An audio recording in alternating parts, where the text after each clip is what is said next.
El derecho penal constantemente es blanco de críticas tanto desde sectores sociales como desde sectores jurídicos, y no por lo que defiende, sino cómo lo defiende. Es por eso que el día de hoy vamos a hablarles de un tema álgido, tan álgido que ha dividido opiniones por sectores. Un sector fundamenta que el derecho a la vida y la dignidad humana debe prevalecer por encima de otros. La otra parte fundamenta que el ser humano, dentro del ejercicio de su derecho a la vida y la dignidad humana, también debe tener el derecho de proteger su bien jurídico y en otros casos específicos el bien jurídico de terceros. Mi nombre es Nicolás Llanos y junto con mis compañeros Alessandro Uribe, Leandro Rosso, Sebastián Villarreal, Natalia López y María Carrillo, le vamos a hablar del numeral 4 del artículo 32 del Código Penal. Este numeral establece el cumplimiento de orden legítima de autoridad competente como una causante de ausencia de responsabilidad penal o causa de justificación de la conducta en otro sentido. Comencemos. Debemos preguntarnos a qué nos referimos cuando hablo de cumplimiento de orden legítima de autoridad competente. Y la respuesta es sencilla. Nos referimos a este cuando los funcionarios, de acuerdo a su jerarquía y funciones, pueden imponer orden de cumplimiento a un inferior, que en este caso es un subordinado. Sin embargo, esta orden debe estar establecida dentro de los parámetros legales y se interpreta que hay incumplimiento de la orden de mandamiento cuando se identifique que dentro de las conductas hayan delitos como el genocidio, la desaparición forzada y la tortura. Debemos tener en cuenta que a pesar que este inciso represente una orden imperativa, el subordinado, al momento de identificar que la orden demuestra que hay un abuso de poder o que ésta se desborda de los preceptos de legalidad, queda exento de cumplimiento sin que su omisión genere responsabilidad penal.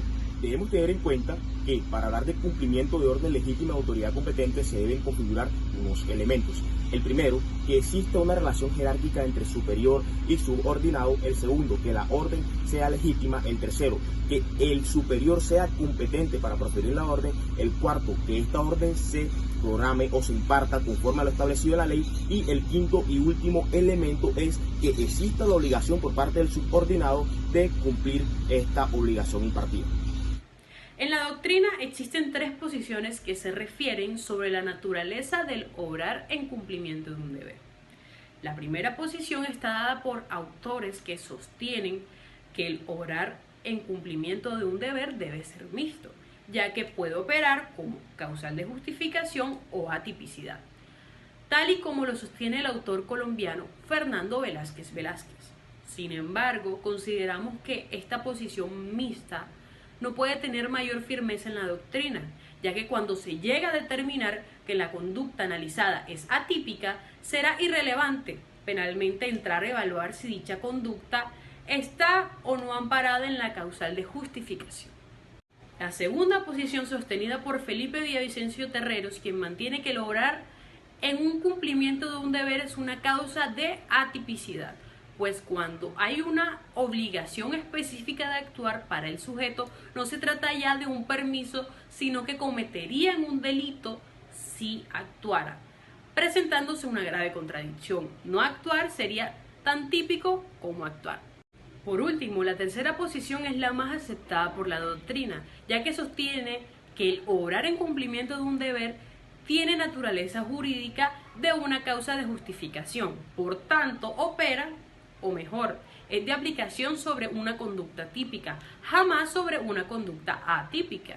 Esta eximente, junto con el actuar en el ejercicio de un derecho, oficio o cargo, es quizás una de las que más tiene carácter de causa de justificación y hasta cierto punto una declaración excusada, pues igual tendría valor justificante aunque no se mencionara expresamente en un catálogo de eximentes. Fundamento jurídico. El fundamento de esta causa de justificación se encuentra en el principio del interés preponderante, el cual tiene su explicación en que el ordenamiento jurídico impone en ciertos casos y a determinadas personas el deber realizar conductas tipificadas en la ley que afecten bienes jurídicamente protegidos. No obstante, este principio resulta ser insuficiente, ya que en caso de conflicto de dos deberes iguales, la conducta será lícita si el sujeto cumple uno o cualquiera de ellos. Sin embargo, la conducta será ilícita si el sujeto actúa cumpliendo un deber de rango superior o igual. Su conducta será lícita si implica un grave atentado contra la dignidad de la persona humana. El que realice una acción típica en cumplimiento de un deber jurídico se encuentra en la situación o se encuentra en una situación de colisión de deberes. El deber de omitir dicha acción prohibida entra en conflicto con otro deber derivado de otra norma de cualquier sector normativo jurídico. Actúe como actúe el sujeto en la situación concreta en la que se haya infringido un deber. La ponderación de los deberes jurídicos remite a una ponderación de los intereses en conflicto, a cuya tutela va orientada los correspondientes deberes.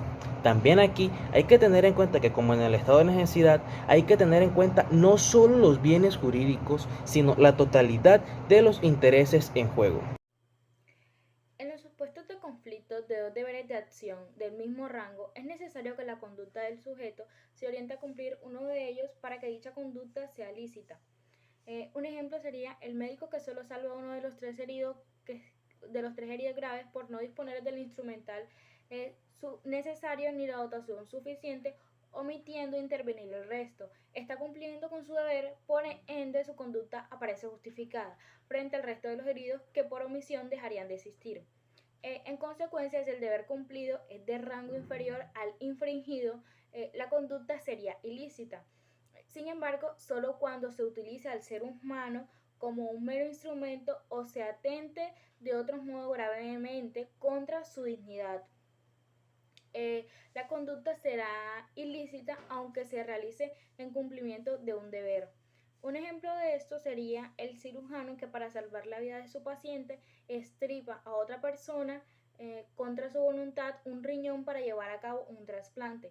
Realiza el tipo de elecciones y, aunque el deber de salvar la vida de su paciente sea de rango superior al de abstenerse de realizar la acción prohibida, su conducta será ilícita.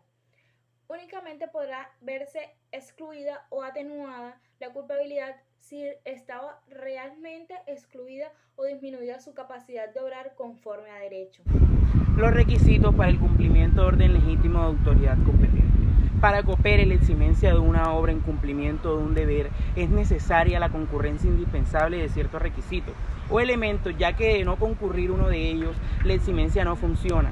Los requisitos son: el primero es la existencia de un deber jurídico anterior a la realización del comportamiento típico. Debe existir necesariamente un deber impuesto por la ley. Sin embargo, la justificante no concurre con la conducta con la cual se haya cumplido de cualquier forma con el deber, sino se exige el cumplimiento de un deber se realice dentro de los límites legales y conformes a derecho. El segundo es el deber cumplido, que debe de tener mayor rango o igual inferido. Resulta indispensable para el deber jurídico que se ha dado cumplimiento sea de mayor o igual jerarquía al deber que se ha dejado al lado, para que opere justificadamente. Un ejemplo de esto es que en el caso que un efectivo policial, que es un funcionario público, en ejercicio de sus funciones, dispara y mata a un delincuente que estaba a punto de dispararle en contra de su víctima. Sin embargo, si se determina que el deber cumplido fue de menor jerarquía al inferido, la justificación no opera. No opera por el ejemplo. Cuando el mismo efectivo policial, funcionario público, dispare y mata a un delincuente que huye de la escena del crimen por el simple hecho de evitar su fuga. Necesidad de ejecutar la conducta típica. Debe existir o mediar una necesidad urgente, es decir, el agente en el caso concreto no tiene otra alternativa a la de ejecutar el comportamiento típico en el cumplimiento de su deber. Si llega a determinarse que el agente tuvo la posibilidad de cumplir su deber de una forma diferente a la de realizar la conducta típica, la eximente no opera. Actuar con la finalidad de cumplir un deber jurídico. En virtud al doble componente con que cuentan las causas de justificación, uno objetivo y otro subjetivo, el presente requisito es de carácter subjetivo de la justificante en análisis. Consiste en el que la gente debe conocer que actúa en cumplimiento de un deber. En otros términos, el agente o autor del comportamiento típico debe ser consciente de que actúa en cumplimiento de un deber impuesto por la ley. Si se llega a determinar que actúa movido o guiado por otros fines, la eximente no aparece. Por ejemplo, no opera el eximente cuando un agente policía mata a un delincuente que se encontraba a punto de asesinar a otra persona, cuando su accionar ha sido motivado por su ánimo de venganza en virtud que su conviviente había cometido adulterio con dicho delincuente.